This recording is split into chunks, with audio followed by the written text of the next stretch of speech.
फैसलाबाद और नवाही इलाके शदीद गर्मी की लपेट में हैं। दर्जा हरारत 44 डिग्री तक रहने का इम्कान है। शहरियों ने गर्मी का तोड़ करने के लिए गन्ने के रस का इस्तेमाल ज़्यादा कर दिया है।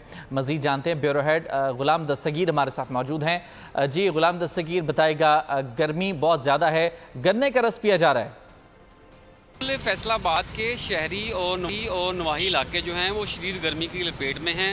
गर्मी की शिद्दत बड़ी है तो हमने देखा है कि शहर भर में मुख्तलिफ जूस पॉइंट्स भी बन गए हैं। बिलखुसूस इमली आलू बुखारा और इसके साथ साथ गन्ने का रस जो है वहाँ पे रश लगा हुआ है। मेरे साथ एक शहरी मौजूद भी हैं जो गन्ने के रस से लुत्फ़अंदोज़ भी हो रहे हैं। गर्मी के मौसम में उनसे बात भी करते हैं किस तरह अब गर्मी का मुकाबला कर रहे हैं। जूस पी रहे हैं, हमने देखा है। जी, जूस का मैं दूसरा गिलास पी रहा हूँ। गर्मी की शिद्दत बहुत ज़्यादा है, नाकाबिले बर्दाश्त हुई है गर्मी जो सा है। हम यहाँ हॉस्टल में रहते हैं, हॉस्टल में इतनी वेंटिलेशन भी नहीं है, हॉस्टल में रहना मुश्किल हो गया हमारे लिए। गर्मी की शिद्दत का एहसास को कम हुआ है जूस गन्ने का रस पीने से? जी, वक्ती तौर पे तो कम होता है, लेकिन बाद में तो उतनी से उतनी गर्मी ज़्यादा, बल्कि उससे ज़्यादा गर्मी लगती है।